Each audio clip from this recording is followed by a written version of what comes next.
전호암 총장님을 여러분의 힘찬 박수로 모시겠습니다. 예, 반갑습니다. 그 앞에 공학자가 보는 한중일 근대 갈림길과 우리의 미래입니다. 역사를 잊은 민족에게 미래는 있는가? 요즘 한중일 관계가 참으로 복잡합니다. 그렇죠? 19세기 서구 열강의 팽창, 침략 시기에 한중일 세 나라가 어떠한 길을 걸었는지 살펴보고 우리는 어떻게 미래로 가야 하는지를 생각해 보겠습니다. 이 제목 앞에 공학자라는 말을 붙인 것은 제가 조선해양공학자이기 때문에 역사 전공자가 아닌 공학자의 눈으로 보는 것이라는 의미이고, 공학자가 역사 이야기는 틀린 이야기일 수도 있습니다. 예치카라는 이분이 현재와 과거의 꾸준한 대화 왜 하느냐 이거예요. 이 책의 주제는 미래는 우리가 만들어가야 되기 때문에 적극적으로 참여해서 행동을 옮기라는 지침서거든요. 그 이전에 거의 한 2000, 지금부터 한 2400년 전이죠. 헤로도투스가 우리 그 역사학의 아버지죠. 그래서 이분은 이야기책으로 역사를 썼습니다. 인간의 본성은 불변, 그렇잖아요. 그죠? 역사는 반복되고 미래의 길잡이로. 그래서 기록을 남겨서 뭘 잘못했는지 기록을 남겨야 된다. 그렇게 이야기를 했거든요. 자, 인간의 우리 지능이 진보하는 것 같습니까? 어떻게 생각하십니까? 인간의 지능이 IQ가 진보합니까? 진보합니까? 진보하죠. 어릴 때 공부하면 많이 알잖아요. 그죠? 그럼 아버지가 똑똑하면 자식이 똑똑합니까? 그럼요. 유전적으로 진보하는 애, 진화하는, 이렇게. 진화는 합니다. 진화하고 진보는 다른 용어입니다. 진화는 도태되는 것도 진화합니다. 사라지는 것도 진화고요. 네. 한번 보겠습니다. 만일에 인간이 유전적으로 진화한다고 한다면 머리 좋은 사람이 여기에 다 계셔야죠. 지금이 왜냐면 옛날보다 사람이 똑똑하잖아요. 맞습니까? 이해라고요? 세계 10대 천재, 제가 뽑은 게 아니고 네이처, 우리 최고 저널이잖아요. 10대 천재에 누가 들어가 있겠습니까? 우리 한국을 대표하는 해양대 박한일 총장도 여기 들어가야 돼. 왜? 총장을 두 분이나 하시고 얼마나 경영 능력과 리더십이 탁월하고 오대양 국대중을 다니는 파이터들을 양성하는 대학 아닙니까? 제 10대 천재 누가 머리가 가장 좋다고 생각합니까? IQ의 정의 얘기입니다. 내가 상상할 수 있는 능력입니다. 한계입니다. 그걸 어떻게 표현할 수 있는 거거든요. 그 사람이 어떤 일을 해내냐 가지고 평가하는 게 더 정확할 거라고요. 이 10대 천재 리스트에는 1등이 누구라고 생각하면 1등은 이 사람 딱 이야기하면 어느 누구도 이재명을 안 할걸요. 놀라지 마십시오. 누굴 것 같습니까? IQ 최고 좋은 사람. 부산대학교 총장입니까? 레오나르도 다빈치가 세계 1등이라는 게 이의가 없습니다. 레오나르도 다빈치 세계 1등. 그런데 왜 섹스피어냐, 이집트 피라미드를 만든 사람들이냐? 자, 여기 보시면 알렉산더 대왕은 2300년 전 이야기고요. 비비아스는 2500년 전 사람입니다. 이집트 피라미드를 만든 사람은 거의 4500년 전인데요. 자, 우리가 아는 사람은 뭡니까? 아인슈타인. 아인슈타인도 150년 전에 태어났습니다. 지금 동시대 사람 없잖아요. 뭐 아까 지나간다고 했으면 머리가 지나간다고 한다면 지금 사람이 다 똑똑해야 되잖아요. 아닙니다. 제가 증명을 두 가지만 딱 해드릴게요. 그걸 제가 그 증명하기 위해서 이집트 피라미드 보러 갔어요. 우리나라도 장문적으로 피라미드 보여요. 중국도 가도 피라미드가 150m짜리 있습니다. 남미에 가면 피라미드가 수천 개 있잖아요. 그런데 이 피라미드는 다릅니다. 정말로 이 피라미드는 그런 피라미드하고 수준이 다르다는 말입니다. 이 피라미드가 쿠파 무덤인데 고연표 가보시면은 이 옛날에 사막이 있습니다. 여기 보면 박물관이 조그만 게 있습니다. 그 박물관 안에는 뭐가 있냐면은 이 배가 전시되어 있습니다. 태양의 배입니다. 솔로보트 태양의 배입니다. 이게 60년대 발굴이 됩니다. 바로 그 무덤 옆에 돌로 이렇게 쌓여져 있는 이 뚜껑을 여는 순간에 이렇게 누가 보더라도 배다. 이걸 조립해 놓은 게 그거란 말입니다. 길이가 43.5m입니다. 그럼 이 배는 그 당시 만드는 기술이 수준 맞죠? 이 배 만드는 기술 한번 보여주세요. 로프입니다. 4,500년에서 600년, 700년 전에 이 로프입니다. 지금하고 똑같습니다. 이 로프는 재질이 뭡니까? 파피루스죠. 배가 이렇게 되어 있습니다. 나무도 그 당시 못이 없었어요. 세계적으로 누구나가 자타가 공인하는 조선 설계학자란 말입니다. 지금 저한테는 44.5m 나무로 만들고 못 없이 사용하라면 이 이상 못 만든다 이 말입니다. 현대중공업에 세계에서 1등 만드는 조선 인력한테도 만들어서 이 이상 못 만들어요. 지금 배를 어떻게 만듭니까? 광철로 만들고 용접을 하잖아요. 현대중공업에 있는 사람들을 한 2만 명을 아프리카에 가져오고 배 만들어서 만들 수 있다고 생각하십니까? 못 만들죠. 삼성전자에 있는 휴대폰 만드는 사람을 아프리카에 가져오고 휴대폰 만들어라. 못 만듭니다. 그 사람이 머리 있는 게 아니라 이 말입니다. 지금 진보한 거는 인간의 두뇌가 진보한 게 아니고 문화가 진보했죠. 문화. 당시에 문명이 정동기, 석기, 그죠? 그 다음에 철기, 그 다음에 지금은 뭐 IT 시대에 살고 있다. 이 문명이 다르다. 문화가 다르다는 겁니다. 그 문화가 뭔지는 좀 이따 제가 이야기를 해드릴게요. 알렉산드리아 도서관입니다. 아마 유럽에 여행해 보시면은 아주 오래된 도서관에 가보시면 파피루스도 된 책을 보시면 놀랄 겁니다. 지금보다도 그 파피루스는 나무 가죽입니다. 우리 갈 때 있잖아요. 그죠? 거기에 써놓은 책, 아까 그 헤로도투스의 역사, 그 책도 파피루스 책입니다. 그거 보시면 놀랄 겁니다. 정말로 잘 쓰고 책처럼 정교하게 되어 있거든요. 그 책이 지금 몇 권이 있냐면 이 안에 60만 권이 있어요. 지금은 불이 타고 없어가 지금은 다르게 모양이 지어져 있습니다. 여기에 도서관장이 누구냐면 이 사람이에요. 전문학자고 그리스 수학자고 알렉산드르로 가가지고 에라토스테네스입니다. 도서관장이 책을 읽다가 무슨 문장을 발견하냐면 시엔에 쓰이는 나일강이 남쪽이죠. 나일강은 뭐냐면 남에서 북으로 흐르잖아요. 그래서 가이로에서 쭉 배를 타고 올라가면 시에나라는 데가 나온단 말입니다. 거기에는 하지에서는 우물에 그림자가 안 생겨요. 그런데 카이로는 그림자가 생긴다는 말입니다. 지구 둘레를 계산합니다. 어떻게? 이건 우리 여러분들 다 계산할 수 있을 거예요. 머리만 조금만 굴린다고 한다면 어떻게 하느냐? 자, 이게 지구가 둥글다고 한다면 햇빛은 무한히 멀기 때문에 평행으로 갑니다. 맞죠? 평행으로 가면 지구가 두르고 있기 때문에 자, 이게 뭐냐면 막대기는 지구 중심에 있습니다. 그러면 이게 알렉산드리아에서 그림자를 재니까 7.2도예요. 그러면 이거 딱 중앙에 맞추면 이게 7.2도입니다. 그럼 7.2도에 해당되는 이 길이는 뭐냐면 여기까지 하회를 시켜서 잴 수 있겠죠. 걸음을 재든지. 재니까 그러면 7.2에 360도 곱하면은 이 길이가 나옵니다. 그러잖아요. 그죠? 계산행기 지금 거의 비슷해요.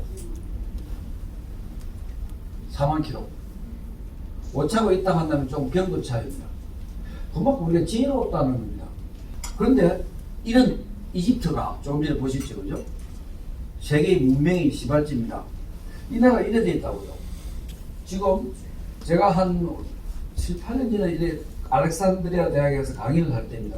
근데 여기에 지금 이불 가지고 살아가는 사람이 거의 한 50% 돼요. 토요일은 역사에 이런 책이 너무 많기 때문에 안 읽으셔도 됩니다. 주제는 도전과 응전이죠.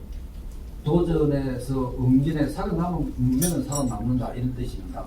우리가 이야기하는 자연시대 적자 생존하고 완전히 같은 말은 아니지만 비슷한 논리일 수 있습니다. 인류는 문화에 의해 진화한다. 제가 한 말이 아닙니다. 우리 생명은 부모로부터 세포 하나를 닦고 정제 하나를 받는단 말입니다. 난자 하나 받고. 맞잖아요. 그 세포 하나입니다. 거기에 이제 난자 안에 들어가가지고 결국에 우리가 수십조 개의 세포로 성장해요. 또다시 죽자 내 아들한테는 또 하나밖에 안 남겨요. 그 안에 뭐로 가느냐면 DNA가 넘어갑니다. 근데 거기에 지식은 박히지 않아요. 그래서 그 DNA가 어떻게 쪼개지가 분야에 따라서 달라지고 돌연변이가 일어난다면 진화가 더 종이 진화가 되는 겁니다. 리처드 돈킨스 이 책도 읽어보셔야 되죠. 40년 전에 쓴 책인데 이 책의 문장 하나 글자 하나 안 바꾸고 지금도 그대로 나옵니다. 그만큼 완벽하게 썼다는 이야기입니다. 이 책의 핵심은 뭐냐면 다윈의 진화론의 신봉자인데, 다윈은 뭐냐면 사람이 진화하는 거는 개체지, 종이지, 종이라고 했습니다. 자연 선택이란 말입니다. 아까 얘기한 대로 뭐 한 60년, 100년 내에서 진화하는 게 아니고요. 아까 이야기한 대로 몇 억 년 돼야 됩니다. 수백만 년. 우리가 생명이 출현이 한 35억 년 된다 했잖아요. 우리 인간은 아까 얘기한 대로 호모 사피엔스 사피엔스가 20만 년입니다. 근데 그 앞에 종을 치면은 몇백만 년 되는 거죠. 그렇게 진화를 하면서 DNA, 부모로부터 DNA 안 받아요. 그러면 내 자식은 내한테 유전자가 될 얼마만큼 내하고 닮을 확률이 있느냐 하면은 50%, 엄마한테 50% 받고 내한테 50% 받는 거예요. 그렇잖아요. 그리고 만약에 제 손자는 또 다른 여인한테 50% 받잖아요. 그러면 내한테는 뭐냐면 내 유전자 태어날 확률 4분의 25%밖에 안 남아있어요. 가장 근접한 게 25%고 엄마는 더 닮을 수도 있는 거예요. 생명은 뭐냐면 어떻게 진화해 갔냐면 자기 복제가 가능해야 됩니다. 자기 복제가 안 되면 살아남지 못하잖아요. 그래서 우리가 자식한테 남겨줄 것은 뭐냐면 내 DNA 외에는 없다 이 말입니다. 내가 가진 지식은 절대 줄 수 없다 이 말입니다. 근데 뭐가 그러면 유전적으로 되느냐?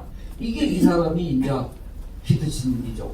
미임이라는 용어를 이 사람이 만듭니다. 문화라는 걸 우리가 전달하는 문화. 소크라테스가 글을 쓰지 않았다 한다면 우리 소크라테스는 몰라요. 유전적으로 모른다 이 말입니다. 그게 문화라 이 말이에요. 그런데 인간과 동물의 차이점이 뭐냐면 뇌의 크기입니다. 그래서 우리는 어떤 동물도 유전적으로 복종을 하는데 다 그런 건 아닙니다. 벌 같은 경우는 아닙니다. 다 벌은 뭐냐면 개미 같은 경우는 평생 일만 하잖아요. 암놈이. 그게 일벌레입니다. 이타적인 생활만 하잖아요. 이타적인. 우리가 다윈이 진화론을 설명하는데 도저히 이해가 안 되는 이타이를 왜 새가 갑자기 지나가다가 내가 큰 다른 새가 오면은 울리면 웁니다. 경고를 줍니다. 그 경고 준 새는 잡히 먹죠. 그리고 자기 자선 행위가 아니냔 말이야. 개미도 마찬가지, 벌도 마찬가지야. 벌이 저기 달라오면 벌이 독을 쏘면, 독을 쏘면 한번 침을 쏘면 그다음에 죽잖아요. 그죠? 그 자산이란 말이야. 가미가세가 똑같은 거예요. 그러면 그 이의적이 아니라 이타주의잖아요. 그게 설명이 안 됐어요. 근데 이분이 설명을 해낸다고요. 결기적으로 개미가 아니면 사람이 이타주의로 하는 거는 지 종, 지 새끼, 지 자식의 번식을 위해서 이타주의를 하는 게 마치 궁극적으로는 이기주의죠. 내가 남을 돕고 남이 죽은 걸 보면서 살려내는 거는 결국은 지 종 번식을 위해서 하는 거라 이 말입니다. 결과적으로 뭐냐면 살아남은 종은 뭐냐면 자연 선택에 의해서 강한 놈이 살아남은 거죠. 아니면 환경에 변화하는 종이라 이 말입니다. 그게 뭐 DNA가 미래를 예측할 수 있다 그건 아닙니다. 예. 그래서 이게 뭐냐면 이런 용어를 씁니다. 이기적 유전자는 뭐냐면 문화가 유전이 된다.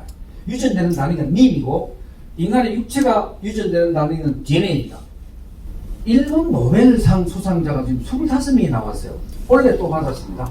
일본인은 우리나라 사람보다 머리가 좋은가요? 지능이 높아서 이렇게 노벨상을 많이 받았다고 생각하세요? 역사시대 초기부터 백제시대까지는 일본은 우리나라로부터 글자와 문화를 전수받았습니다. 15세기에는 유럽으로부터 조총을 들어와 개량시켜 만들어 우리나라를 침입하였고 이것이 바로 임진왜란입니다. 우리는 이순신 장군이 거북선을 만들고 장영실이 만든 성능이 우수한 대포를 만들어 왜군을 무찔렀습니다. 그 뒤로 우리는 통신사를 일본에 파견하여 우수한 문화를 전수했습니다. 19세기까지 우리는 일본을 무시하였습니다. 하지만 일본은 1868년 메이지 유신을 시작으로 서양 문물을 받아들여 부국양명을 이룹니다.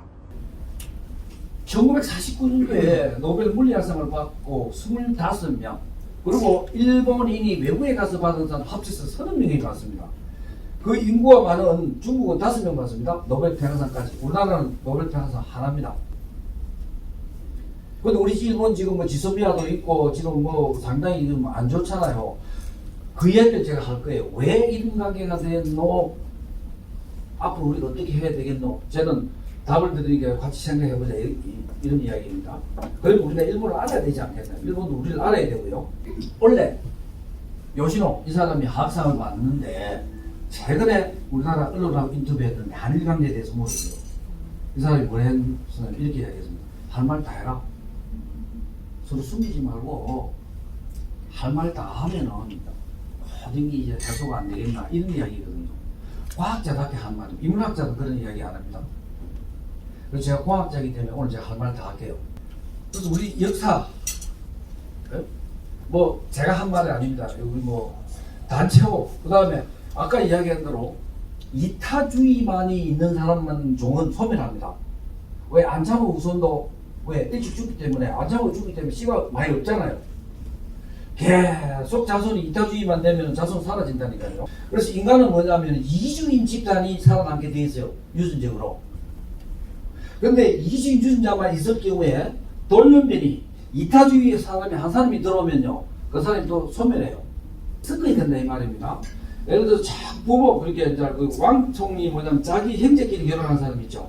그게 안 된다는 그런 이야기거든요. 왜냐하면은 뭐 뭡니까 전염병이라든지 예기치 않은 어떤 외부의 침입자에 의해서 이게 종이 죽습니다. 그래서 아까 이타주의가 오래 못 사는 이유가 뭐냐면은 왜 남북에서 자꾸 죽 뿌리면 자기 자손이 번식을 못 하잖아요. 그래서 우리는 인간은 유전자는 전부 이기주의입니다. 인간은 전부 이기적으로 생각할 수밖에 없어요.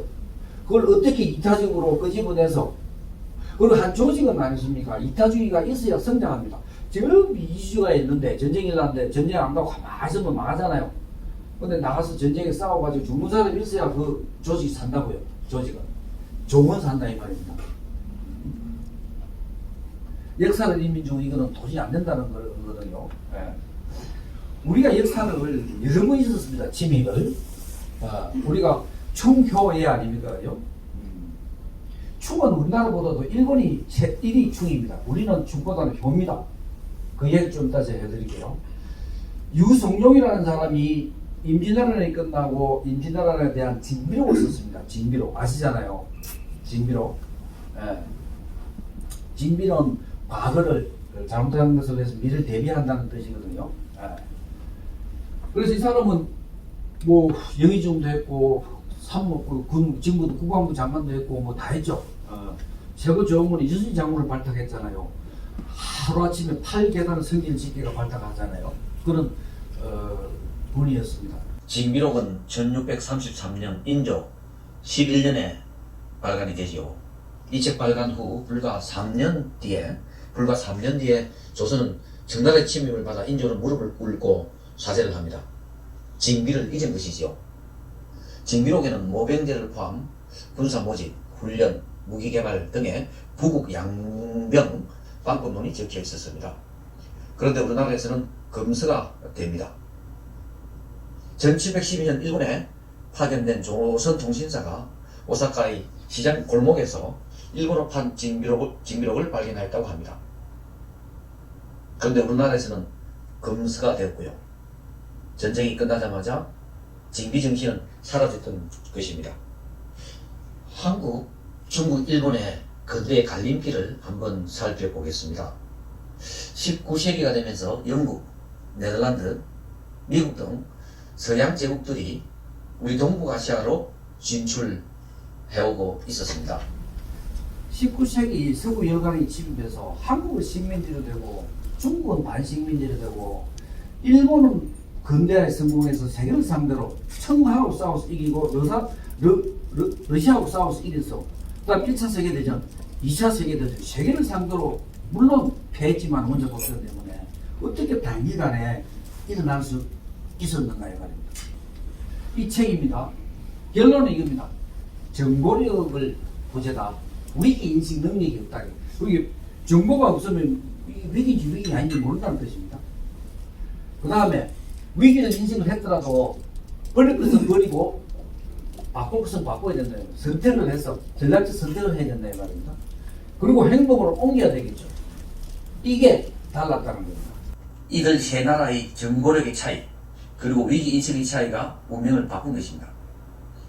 정보력의 중요성은 아무리 강조해도 지나침이 없습니다. 우리 이순신 장군은 외적의 정보를 바탕으로 23성을 거두지 않았습니까? 명량정부에서는 13척의 배로 300척을 무찌르는 있을 수 없는 역사를 만들었습니다.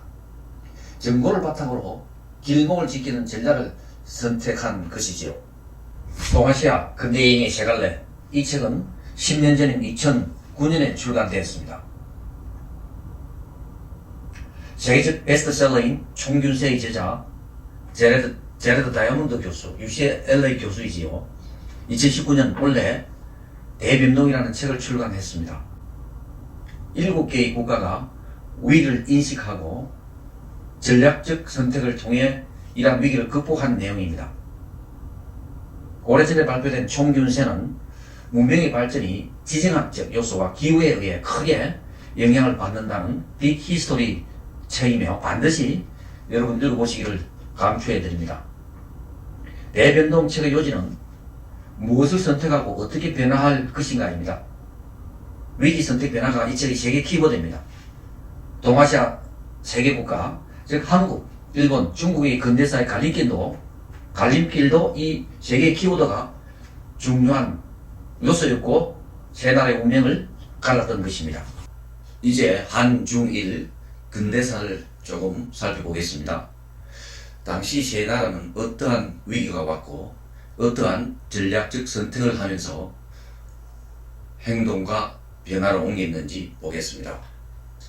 19세기 중반부터 20세기 중반까지 한중일 근대사 연표입니다. 다 살펴보지는 않겠고요. 서양 국가는 당시 19세기 초부터 산업혁명을 성공시키면서 막강한 화력을 갖춘 군함을 건조하여 해안을 지휘하면서 식민지를 건설해 나갔습니다. 1840년 영국과 중국의 아펜 전쟁이 발발합니다. 세계 전쟁사에서 이해가 안 되는 전쟁입니다. 영국은 중국으로부터 차를 수입하면서 무역 불균형이 발생하면서 영국의 재화인 은이 중국으로 유출됩니다. 그런데 중국은 영국으로부터 수입할 게 당시에 없었어요. 모두가 자급자족이 되었으니까요. 그래서 인도에 아편을 중국에 팔기 시작합니다. 영국이 인도로부터 아편을 사서 중국에 고가로 팔기 시작했죠. 그런데 중국이 아편 수입을 막기 시작했습니다. 만약에 아편을 사라고 일으킨 전쟁입니다. 이 전쟁으로 승리한 영국은 홍콩 땅의 일부를 영국 땅으로 편입시키죠. 2차 아편 전쟁으로 영국은 현재 홍콩 땅 대부분을 영국령으로 만듭니다. 일본은 13년 뒤 1853년 미국의 페리 제독이 지금의 동경만에 전기선을 타고 와서 개항을 요구하면서 항구의 조차는 물론 불평등 조약을 강제로 체결합니다. 중국이 홍콩을 영국에 뺏겼다는 것을 알면서 일본도 곧 위기가 올 것이라는 것을 강하게 인식하고 일본은 막부제를 스스로 폐지하고 서양 문물을 받아들여 화혼, 상제의 정신으로 북극 강병을 주도하는 사무라이 세력에 의한 메이지 유신이 1867년 성공합니다. 한편 우리나라는 서양 제국으로부터 당한 일본이 똑같은 방법으로 인천 앞바다에 군함을 몰고 와 운용호 사건을 일으킨 후 1876년에 일본과 불평등 조약인 광화도 조약을 맺고 개항을 합니다. 일본은 폐번취현, 즉 번을 폐지하고 서양의 지방 형식인 현으로 바꾸고 번주의 땅을 모두 천황에 바치는 개혁, 즉 반적 봉안을 단행하면서 연이어 1889년에는 서양의 헌법을 모방한 일본 헌법을 만들면서요 서양식의 민주 입헌 군주국가의 문명국가로 성장하게 됩니다.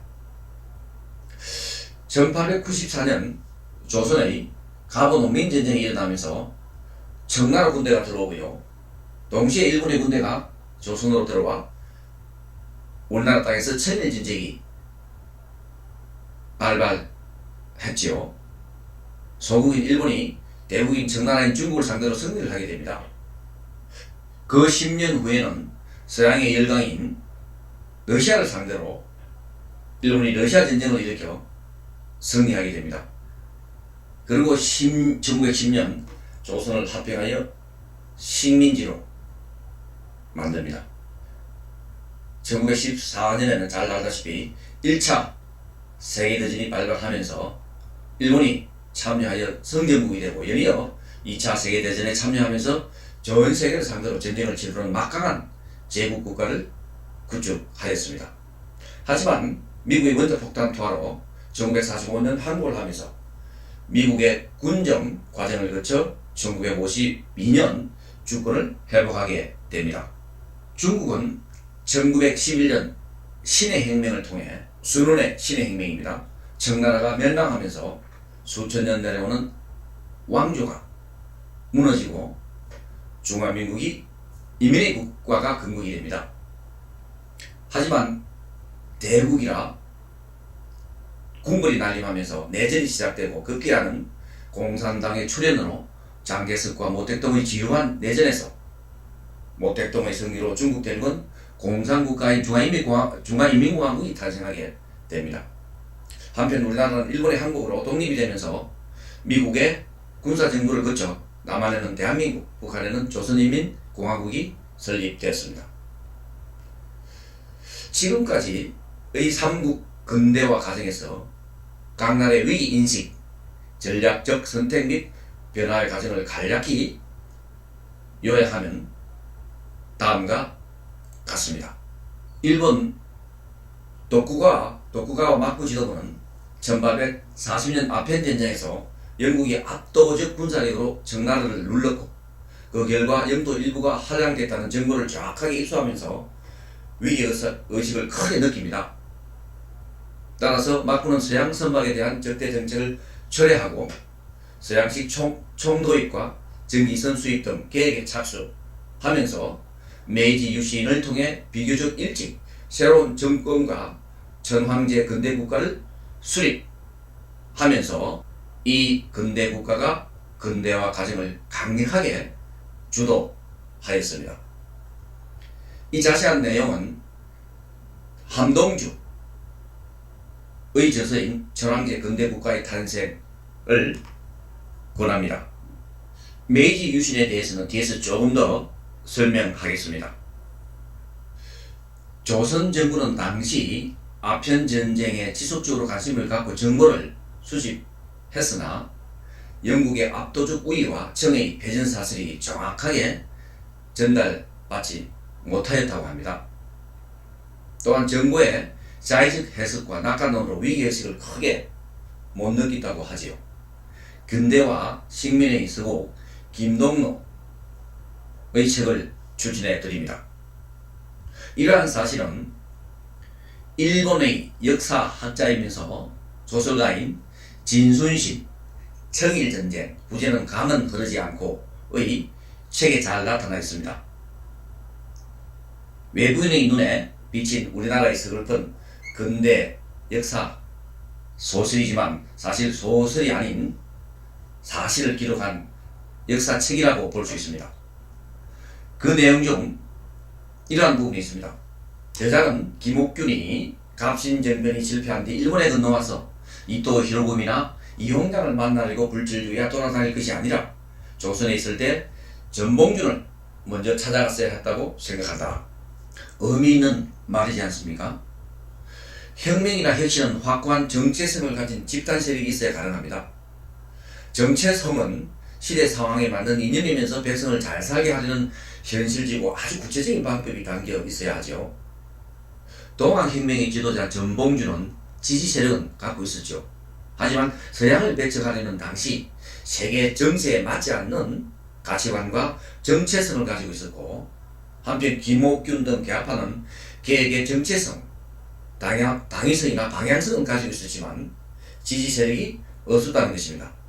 그러니 행동으로 옮길 수 없고 정변은 실패할 수밖에 없었습니다.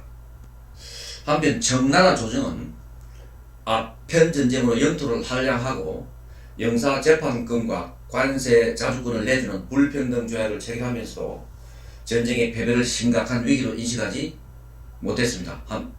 대북 의식을 갖고 있었다는 거죠. 정보가 없어서라기보다는 정보를 수집하고 분석하려는 태도가 사회지배층에게 없었다고 합니다.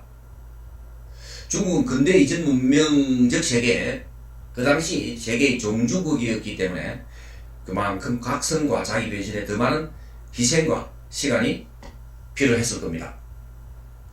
한족 민족주의 부활로 당시 이민족 왕조의 청왕조의 정당성은 갈수록 약화되었고 정부는 각 성의 반란의 진압에 역량을 크게 소모해야 했고요. 내부 통치를 공고히 하기 위해 외부 열강에 타협지길 수밖에 없었다고 합니다. 문명제국에서 국민국가로 강진하 저서를 추천해드립니다. 다음은 일본의 메이지 유신에 대해서 조금 설명해 드리겠습니다. 앞에서 근대사 옆에서 제가 말씀드린 바대로 메이지 유신은 1868년 천황파가 막부 체제를 무너뜨리고 왕정 복구를 이룩한 변혁 과정입니다. 이러한 메이지 유신 이후 입헌주의를 도입하고 토지, 세제 개혁을 통해 근대화 산업화를 이룬 유신입니다. 그러나 이 유신을 통해 뿌려진 군국주의의 씨앗은 식민지배와 침략전쟁이라는 결과물로 이어진 것은 안타까운 역사 사실입니다. 그럼 메이지 유신은 어떻게 성공했는가? 박훈의 저서인 이 책을 요약해 드리도록 하겠습니다. 정류재난이 끝난 직후 도요토미 체제가 무너지고 도쿠가와 막부 체제가 들어서면서 메이지 유신이 일어나기까지 약 260여 년 동안 일본 땅에는 전쟁이 없었습니다. 사공 농상의 세습 카스트 신분 체제는 그대로 유지되었고요. 전쟁이 없으니 사무라이들이 공부를 하게 되고 이 칼찬 사대부들이 등장하면서 사무라이들이 정치 세력이 되면서 서양 문물의 도입과 함께 계획을 요구하는 집단 세력으로 의해 도쿠가와 체제가 동료가 되기 시작합니다. 당시 사무라이는 농민들이라든지 하위층 사람들의 백민들의 세금으로 먹고 살았습니다. 과도한 세금으로 인해 약 260개의 번의 경제는 바닥이 나기 시작했습니다. 그 당시에 번의 상황을 소설로 나타낸 불시, 동원, 휴유지 책을 읽기를 권해드립니다. 이 책은 250여 년 전 파탄 직전의 요네자와 번을 살리는 지도자인 번주, 우에스키, 요잔의 실화 소설이자 개혁 보고서라고 해도 과언이 아닙니다. 요네자와 지방의 번주로 1767년 17세의 나이로 취임하면서 그동안의 관행을 뒤엎는 정치 개혁을 단행해 파탄 증인에 이르렀던 요네자와 번을 에도 막군의 최고의 번으로 탈바꿈시킨 이야기입니다. 사무라이들의 칼을 내려놓고 공부를 시키고 누에를 치게 하고 이근을 기르게 하고 농사를 짓게 하는 사무라이들의 정신 변화를 유도합니다. 물론 변화에 대한 저항 세력도 만만치 않았습니다. 미국 케네디 대통령이 가장 존경하는 인물이었다고 하고요. 우리나라 김영삼 대통령께서 애도하여 청와대 참모들께 읽기를 추천하였다고 합니다. 읽어보시기를 추천드립니다. 앞에서 살펴본 바와 같이 19세기에는 내후 외환의 시기였습니다. 청나라에는 아편전쟁이 발생하면서 서양선의 침입으로 강렬하고도 가장된 위기감을 느낍니다. 위기를 타파하기 위한 적극적인 체제 변혁을 추진하면서 반독립적인 번들의 경쟁이 치열해지면서 이전의 사치, 체면의 경쟁이 아닌 생존을 위한 부국강병의 경쟁을 통해서 개혁이 경쟁적으로 일어나기 시작합니다. 메이지 유신이 주역이 되는 사스마, 조수, 도사 등 서남 쪽에 있는 큰 번들의 정치적, 경제적 위상이 높아졌습니다. 드디어 1867년 겨울 이란 웅문 세력인 막부 세력이 쿠데타가 발생하고요. 이 쿠데타를 통해서 선제적 개혁을 통해 여전히 강력한 힘을 유지한 막부 세력이 있었음에도 불구하고 반막부 세력에 저항하지 않고 스스로를 해체하는 길을 선택합니다. 메이지 유신으로 가는 길 큰 부담을 남기지 않은, 이해가 가지 않는, 저희들로 봐서는 이해가 가지 않는 사무라이에 의한 사무라이 자살이 메이지 유신을 한마디로 요약할 수 있습니다. 즉 사무라이들이 스스로 칼을 내려놓고 모든 권력과 재산을 처량하게 반납하는 그런 변화 과정입니다. 이러한 메이지 유신의 교훈을 다음으로 정리할 수 있겠습니다. 일본의 주체성을 유지하면서도 즉시 곧바로 과감하게 외부 충격을 받아들였습니다. 일본의 메이지 유신은 계급혁명, 프랑스 혁명, 러시아 혁명과는 달랐습니다. 모두 엘리트 집단을 축출하는 두 혁명이겠죠. 프랑스 혁명은 20만 명 이상이 죽었다 하고요. 러시아 혁명은 몇십만 명이 지금 죽었는지 모릅니다. 즉 메이지 유신은 주로 구지배층 일부의 자기 혁신에 의한 것이고요. 구지배층이 주도하고 구체제의 흔적을 남기면서도 불필요한 파괴와 희생을 제소하면서 질서 있고 효율적인 변혁을 수행했다는 면에서 세계사회에서도 유례가 없는 유신이면서 혁명이었습니다. 메이지 유신의 정체성을 제공한 사람은 후쿠자와 유키치입니다.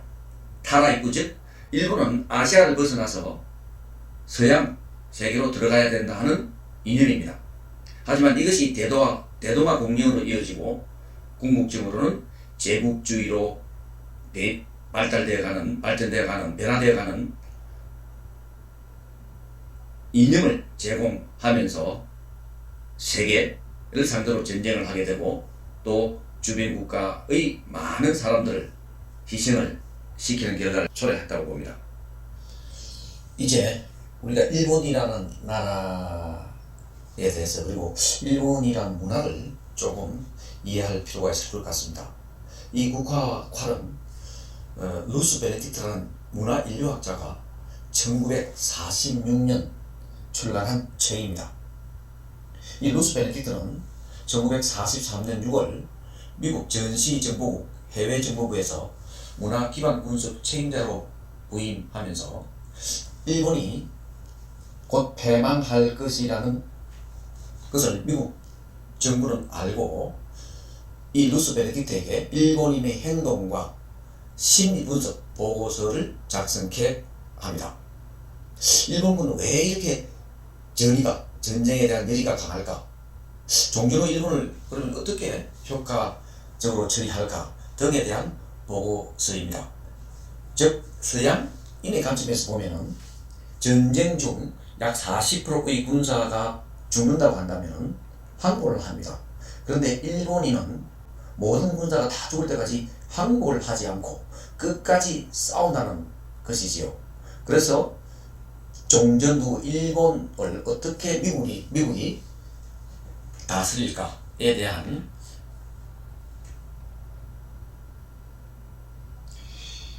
인류학자와 문화 상대주의 관점에서 쓴 책입니다. 즉, 한 문화는 다른 문화에 우월성이 없다는 거죠. 문화는 상대주의라는 것입니다. 이 책의 핵심지인 요약은 이렇습니다. 일본인은 비난할 수 있다. 배타고 모욕을 줘서는 안 된다. 그리고 상대에게서 진심 마코토를 느낄 수 있으면 상대를 받아들이지만 그렇지 않으면 주연 일은 무사히 나가야 된다. 또한 천황이 없는 일본이란 진정한 국가가 아니다. 이 메이지 유신은 천황을 복원한 것입니다. 또한 천황의 명령이라면 무기가 없이도 싸울 것이고 천황이 명령한다면 내일이라도 무기를 버릴 것이다. 그래서 이 결론을 따라서 미국은 강력한 민주국가, 자유민주국가를 만들기 위해서 전황을 복원했다고 합니다. 또 다른 이유 중 하나로 중국이 만일에 공산국가가 되지 않았다고 한다면, 즉 장개석에 의해서 자유민주국가가 되었다라고 한다면 전황의 복원이 미국이 고려하지 않을 수 있다는 이야기도 한 학자도 있습니다. 이러한 천황제의 복원은 그 이후 동북아 다른 국가에 대한 태도가 상당히 많이 달라지는 계기가 됩니다. 다음은 국화와 칼, 이 책에서 당시 일본 문화에 대한 미국인의 해석 중 제가 중요하다고 생각한 부분을 발췌한 것입니다. 물론 우리나라 사람이 공감하는 부분도 있을 수도 있고 없을 수도 있습니다. 여기서 국화는 일본 황실의 꽃입니다. 평화를 상징하죠. 칼은 항상 사무라이가 차고 다니는 무력을 의미합니다. 그래서 평화를 살아가면서 칼을 항상 차고 다니는 민족, 즉 일본 민족은 이율배반적이라는 뜻을 가질 수도 있습니다. 여기서 보시면 미국인은 끊임없이 도전해오는 세계에 맞춰 조정하며 도전을 받아들일 준비를 하는 민족이다. 서양 민족이 그렇다는 것입니다. 반면에 일본인은 계획되고 정해진 생활 양식에서 안심을 얻으며 예견하지 못한 일에는 심각한 위협을 느낀다고 보았습니다. 그리고 각자 알맞은 위치 갖기를 일본인은 특성을 가지고 있다고 합니다. 일본은 전쟁을 계층제도의 관점에서 본다는 것이죠. 국내뿐만 아니라 국제사회에서도 국가는 저마다의 알맞은 위치를 가져야 한다는 겁니다. 즉 일본은 문명인이고 문명국가고 침략을 당하는 국가는 당연히 비문명 국가이기 때문에 침략을 당해도 된다는 것입니다. 즉 일본은 동양 국가에서 최초로 서양 헌법을 도입해서 문명 국가로 도약했다는 뜻이기도 합니다. 그리고 일본에는 사무라이입니다. 사농공상에 4가지 카스트가 있었으며 이 밖에 제도 밖으로 추방당한 전민계급이 있었습니다. 일본의 봉건사회는 복잡한 계층으로 나눠지고 신분은 세습되었습니다. 각 가정의 가장은 지위와 신분을 항상 문 앞에 제시함으로 해서 가문의 영광, 가문의 자부심을 느낀다고 합니다. 일본인은 다른 사람에게 도움을 받는 걸 절대로 싫어합니다. 이게 이제 역사적으로 그렇다는 겁니다. 메이지 유신 이전에 보십시오. 싸움이나 말다툼이 났을 때 불필요하게 참견하면 안 된다는 법이 있었어요. 왜 옆집에 싸우는데 네가 왜 가서 말해 그러거든요. 그 다음에 가면서 누가 도움 주는 걸 절대로 도움을 안 받아가잖아요. 싫어하잖아요. 그죠? 이게 이제 인사는 아리가또, 스미마센도 야 내가 오늘 니한테 도움을 받았지만 끝나지 않으니까 내 도움을 바꿔줄게 이런 뜻이라고 이야기합니다. 뭐 저희는 잘 몰랐습니다만은. 그래서 당신에게 내가 빚을 지으면 난 누감스럽다. 언젠가 내가 갚아줄게. 일본인은 의리만큼 쓰라린 것은 없다고 합니다. 즉 의리는 의무와는 다른 것입니다. 일본 특유의 금주로서 의리를 고려하지 않으면 일본인의 행동 방침을 이해하는 것은 불가능하다고 합니다. 충주는 주군에 대한 의리였고, 즉 전황에 대한 의리였고, 모욕에 대한 복수는 자기 명예에 대한 의리였습니다. 복수는 다른 사람에게서 수치나 모욕이나 패배를 당했을 경우에는 바람직한 대응으로 일본인의 전통 속에서 높은 지위를 차지하고 있다고 합니다. 즉 모욕을 주는, 수치를 주는 주군에 대해서는 배신을 용인했다고 합니다. 또한 자살은 만일 적절한 방법으로 행해지면 자신의 오명을 싣고 죽은 후 평판을 회복하는 구실을 한다고 했습니다. 또한 일본인은 자기 욕망의 만족을 제약이라고 생각하지 않는다고 합니다. 가난한 육체의 쾌락을 즐기는 것은 죄가 아니다. 서양인이 생각하는 정신과 육체는 우주와 대립하는 2대 세력이라고 서양인은 생각하는데 일본인은 그렇게 생각하지 않는다고 합니다.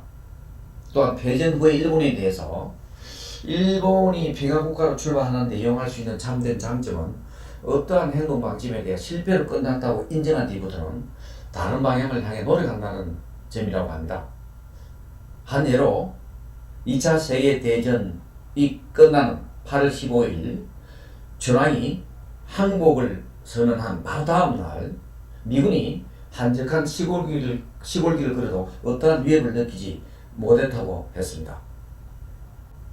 또한 천황제의 보존은 매우 중대한 의미가 있고 일본인의 결속을 유지하는 핵심 요소라고 보았습니다. 앞에서도 제가 언급을 해 드렸습니다.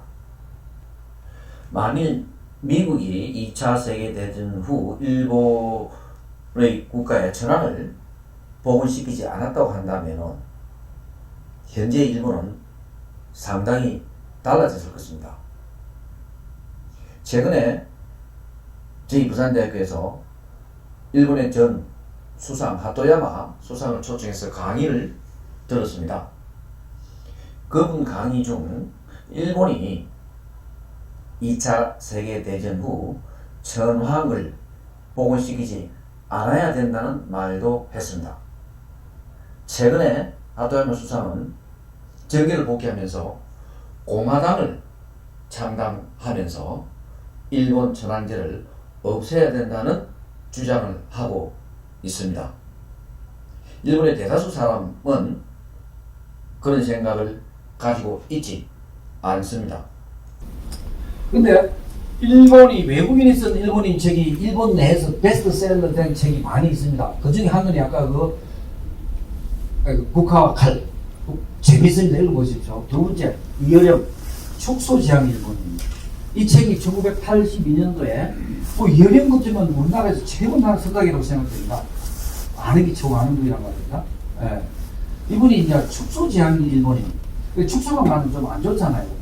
일본이 성공한 거는 그렇죠. 예를 들면 라디오는 서양에서 먼저 만들었습니다. 그런데 트랜지스터는 어디서 만들죠? 라디오를 조그맣게 들고 다닐 수 있게 하는 게 일본이라고 합니다. 그래서 일본은 이런도 자꾸 모든 게 작다는 거죠. 그래서 이 축소라는 말은 좀 깔보는 말인 것 같거든요. 제 느낌입니다. 그런데 이제 국중호라는 요코하마 시립대학 교수인데 한국인입니다. 근데 거기서 이제 그 교수가 돼가지고 일본인이죠. 일본 뭐 국적을 시민권을 가진지 국적을 가진지 모르겠지만 한 40년 거기서 살았다 하니 책이 적어 나온 책입니다. 흐름의 한국, 축적 일본. 이게 뭐냐면 한국은 흐름, 흘러고 일본은 축적. 자, 이게 세 단어로 요약을 합니다. 그 다음에 우리는 디지털, 소니, 아날로그에서 우리가 삼성전자 디지털로 우리가 세계를 지배했잖아요. 그죠? 아날로그. 그 다음에 한국은 넓고 약해. 그 다음에 일본은 깊고 좁게. 이게 노벨상을 많이 받게 하는 거죠. 우리나라의 국민 성으로 일반화되는 넓고 약해. 학문적인 성향도 그런 것 같습니다. 대학의 교수들이 많은 것을 공부하고 약해. 하지만 일본 학자들은 깊고 좁게 한 우물을 파는 습성이 있다고 합니다. 이것이 아마 일본이 노벨상을 많이 받을 수 있는 문화적 요소가 아닌가 생각을 해봅니다. 하지만 일본은 서양 학문을 받아들인 시기가 저희들보다 몇십 년 앞섭니다.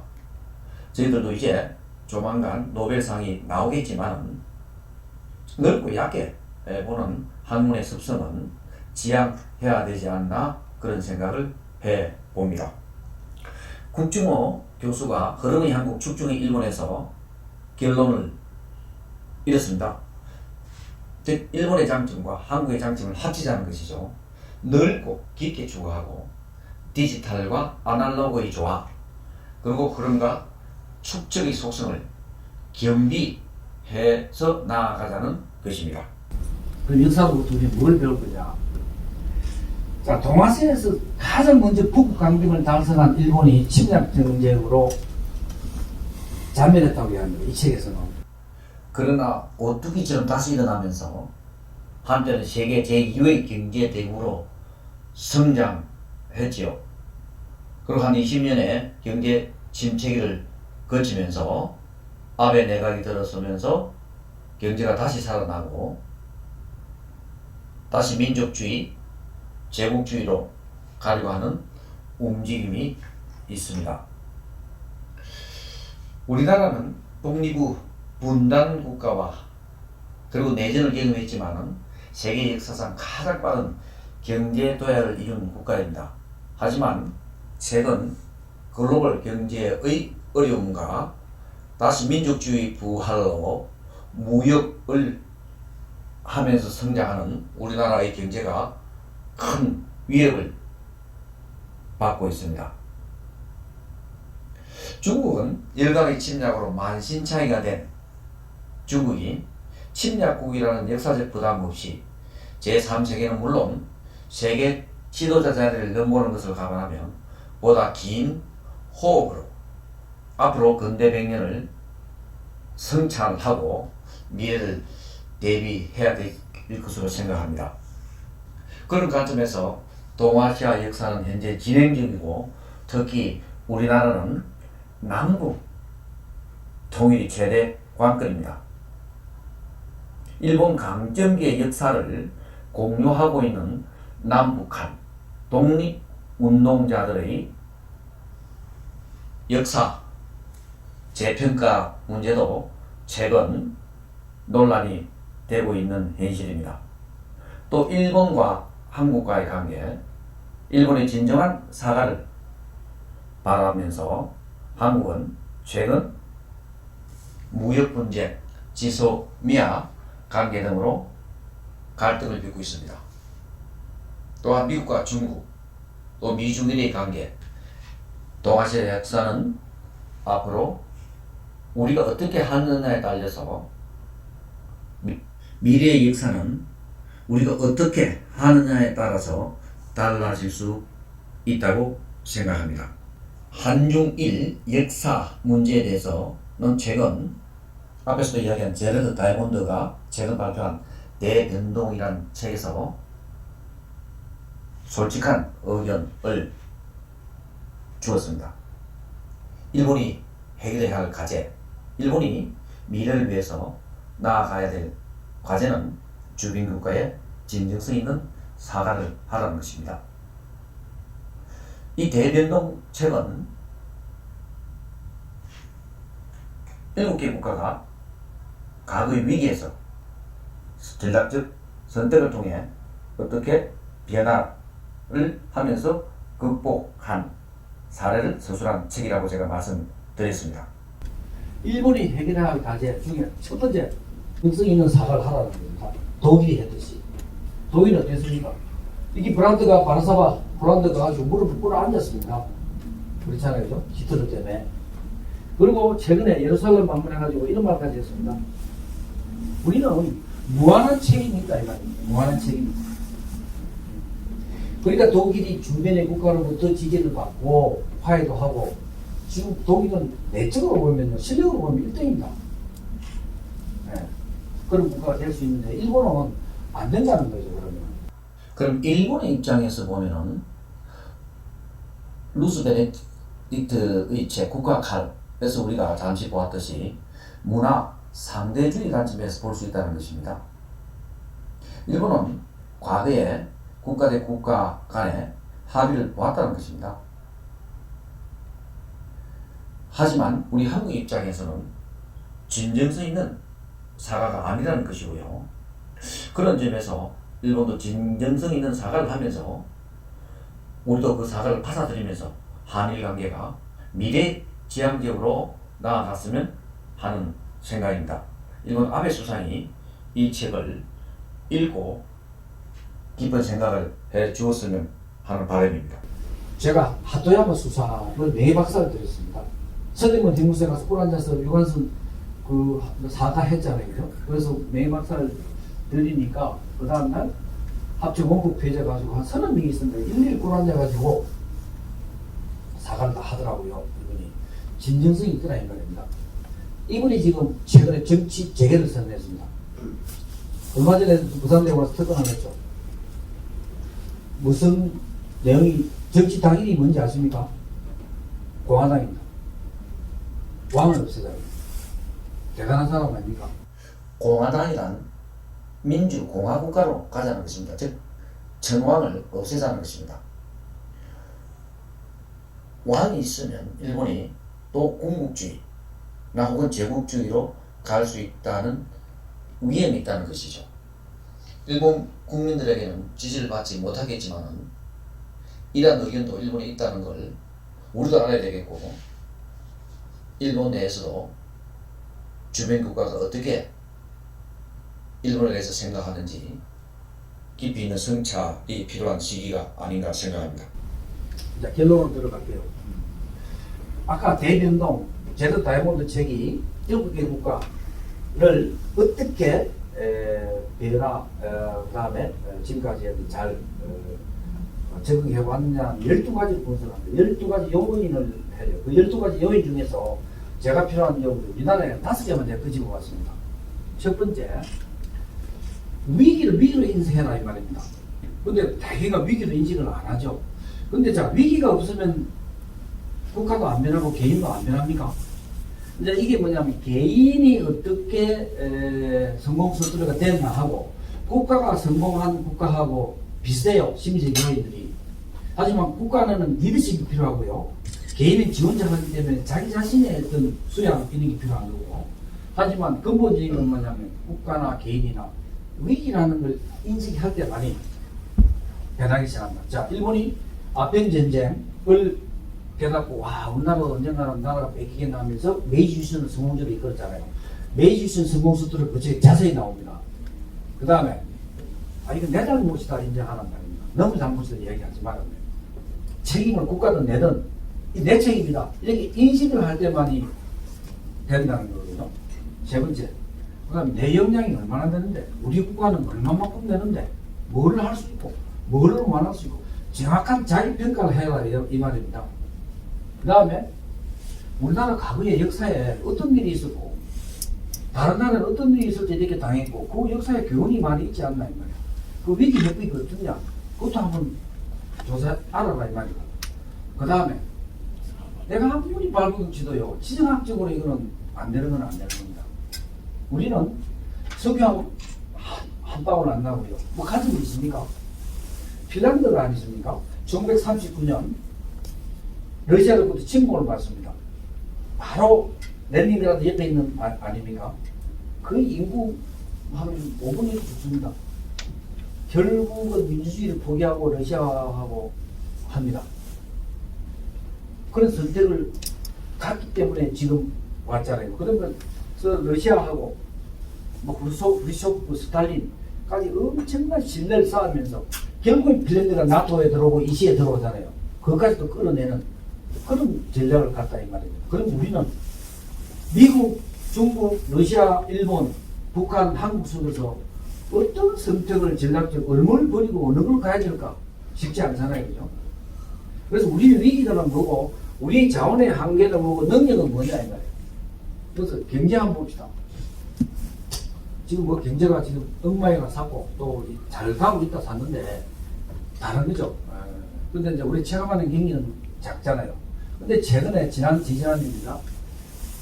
경제 매개체 세계적인 블룸버그에서 BTS가 세계적으로 지금 매진하는 거 알고 계시죠? BTS.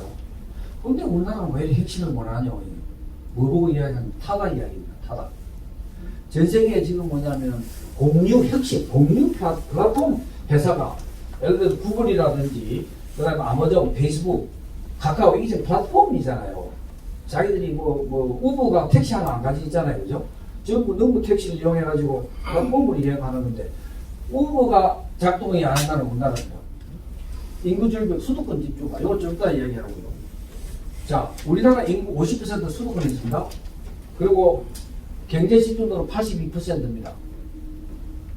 세계 어느 나라 그런 나라가 있습니까? 미국이 그렇습니까? 독일이 그렇습니까? 영국이 그렇습니까? 독일은 또 베를린 인구 300만 밖에 안 돼요. 좋은 대학은 지금 지방에 다 있어요. 미국에 가보시면 워싱턴 DC에 좋은 대학 있습니까? 조지 워싱턴 대학이 있네요. 거기 뭐 세계 100등이도 못 들어가잖아요. 하버드, 스탠퍼드, 버클리 전부 다른 데 있잖아요. 일본도 마찬가지로 도쿄 대학보다 노벨상은 어디가 많이 나옵니까? 교토 대학이 많잖아요. 심장만 튼튼하다고 해서 아닙니까? 건강한 건 아닙니다. 우리가 여기가 안 좋으면 건강할 수가 없고, 이 나라가 수도권만 돌아가면요, 경상병이 너무나 많이 들어갑니다. 이 국가 균형 발전이 돼야 된다는 소리거든요. 이게 작동이 안 됩니다. 정치는 뭐 이야기 안 할게요. 외교는 이 미일 정부 지소미아, 그 다음에 우리가 뭐 지금 미국이 갑자기 국방비를 5배 더 달라 그래요. 우리가 생각해 볼 때 참 뭐 기가 찰 수도 있고, 미국 입장에서 보면은 이 책에도 이래 해놨습니다. 제도 다이본드도 한국 국방비 더 내야 되는 이야기를 합니다. 왜 미국이 남은 나라 국방까지 책임지냐는 말입니다. 그러나 미국은 막강한 경제력을 가지고 지금까지 자유민주국가의 큰 형님 역할을 해왔습니다. 세계 평화를 위해 공산국가의 침략에 강력히 맞서오면서 자유와 정의를 위해 군사력을 유지해왔고, 이것이 오늘날의 강력한 미국이 경제대국이 되는데 일조를 한 것이 사실입니다. 뛰어난 인재와 과학자들이 안정되고 부강한 미국으로 이민을 가서 미국의 과학, 기술, 경제력의 힘이 더 커졌다는 것입니다. 만일에 중동이나 아시아 국가가 공산화 된다고 할 경우, 이들 국가가 불안해질 경우, 즉 테러의 위험성이 더 커질 수 있으며 오히려 이것이 미국의 국익에 손해가 될 수 있다는 것입니다. 즉 제수의 딜레마와 같은 게임입니다. 단기간에는 미국이 이익을 볼 수 있겠지만 장기적으로 모두에게, 특히 미국에게 큰 손해가 된다는 말입니다. 자, 우리가 미래를 예측을 하는데요, 가장 정확한 데이터는 지금 인구를 보면요, 아닙니다. 왜 데이터를 가지고 기업을 경영을 하고 국가를 경영해야지 감으로 잘 될 거야, 이렇게 하면 안 된다 이 말입니다. 지금 인구를 보면요, 딱 미래가 보입니다. 미래가 정해져 있다는 말입니다. 왜? 사회, 경제, 정책, 정치 이런 건 좀 인구가 이야기해 주지 않습니까? 그래서 오늘 제가 인구만 가지고 제가 이야기를 하고 결론을 맺을게요. 인구 분포를 보면 국가의 미래가, 다른 것도 예측하죠. 경제 지표로 예측하지만 이게 더 정확하다 이런 뜻입니다. 인구 공부해가지고 서울대 교수 된 분이 정영태 교수입니다. 정해진 미래라는 책을 최근에 책을 하나 냈습니다. 이분이 지금 예상한 미래, 한국의 미래 연봉. 이 책이 뭐 자기가 낸 건데, 일본에도 미래 연표가 있고, 미국도 미래 연표, 이런 책이 있습니다. 미래학자들이 쓰는 책이. 20년에 출생한 수가 30만 명이라고 했거든요. 이 사람이 왜 9시 뉴스에 인터뷰를 하고 뉴스에 자주 나오느냐면, 우리나라 통계 지표를 그 당시 엉터리란 말입니다. 근데 이 사람이 우리나라 인구를 정확하게 때렸거든요. 대학 10개 중 7개가 곧 망한다 그랬어요. 저도 그렇게 이야기하거든요.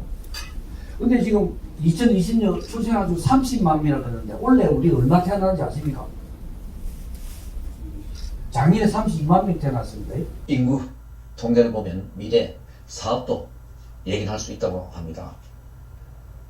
올해 이마트가 적자가 났다는 뉴스를 보았죠. 지방에 대형마트, 철수 도미노 현상이 일어나고요. 백화점도 사양산업이라고 합니다. 노인 인구가 많아짐으로 해서 장내 식장 사업은 번성할 것으로 보지만 그것도 일시적인 현상일 겁니다. 그만큼 인구 데이터가 미래, 사회, 경제, 문화를 예측할 수 있다는 얘기입니다. 조금 더 지표로 제가 말씀드릴게요. 1000명당 세계 평균은 19명을 낳습니다. 근데 이 아까 제드 다이몬드 이 책에 이런 한문 비교대를 알려서 미국이 13명 낳고요, 일본이 7명 낳습니다. 그래서 일본이 미래가 없다는 거거든요. 근데 우리나라는 작년에 6.3명 낳습니다. 1000명이 6명 낳았다니까요. 이게 뭘 의미합니까? 합계 출산을 한번 보면 세계 평균 2.5입니다. 여성 한 사람이, 남녀가 결혼해야 될 거 아닙니까? 한 사람이 2.5명을 낳는데, 미국은 1.9를 낳습니다. 일본은 1.2쯤 큰일 났다는데, 우리는 0.98입니다, 작년에. 수도권에 있는 이 합계 출산율은 0.67인데요. 왜를 안 낳습니까? 왜 결혼을 안 하려합니까? 청년 미혼자 젊은 사람한테 결혼조사하면요, 80% 결혼하고 싶다 그래요. 결혼하고 싶다는데 왜 결혼을 안 해요? 경제적 여러 가지 이유가 있을 겁니다. 안정적인 취약률은 뭐냐면 2.5 플러스 알파가 되어야 됩니다. 왜? 중등사람 있잖아요. 한 여자가 2명 나야, 그렇게 둘이 합쳐서 2명 나야 인구가 계속 유지될 거 아닙니까? 맞죠? 그러면 뭐냐면 우리가 0.98이라는 말은 2명이 1명은 안 넘는다 소리거든요. 최근 우리나라 인구학자가 100년 뒤인 2120년에 우리나라 인구를 예측했습니다. 여러분, 100년 뒤인 2120년에 우리나라 인구가 얼마나 될 것 같습니까? 놀라지 마십시오.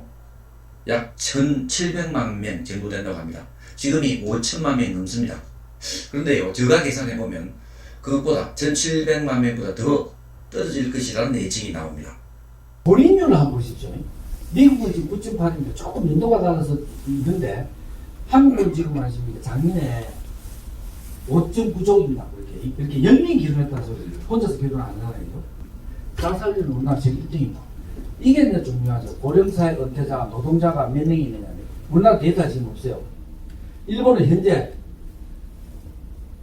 한 명의 노동자가 2.4명의 노인을 부양합니다. 이 인구 구조에 더서 어떻게 벗어날 수 있을까요?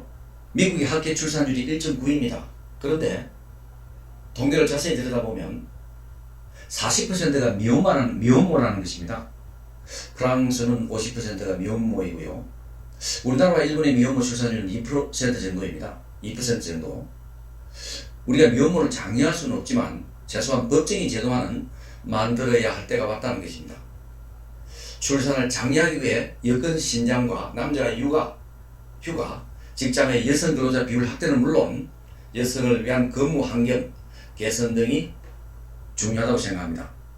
또한 출산 후 교육 비용 등 핵심적인 변화와 계획이 절실히 필요할 때입니다. 또한 이민 정책도 적극 수정 고려해야 한다고 봅니다. 미국 노벨 수상자의 대부분은 이민자이거나 이민자 9세로 갑니다. 일본과 한국은 이민이 아주 보수적입니다. 우리나라의 경우 농촌 자녀 출산을 위해 중국, 동남아 여성의 이민을 많이 수용했지만 잘 아시고 계시는 바와 같이 다문화 가정의 문제점이 큰 사회적 비용으로 부담이 되고 있습니다. 고급 인력에 대한 이민 정책으로의 전환이 필요한 시점이고 이는 싱가포르에서 배울 점이 있다고 생각합니다.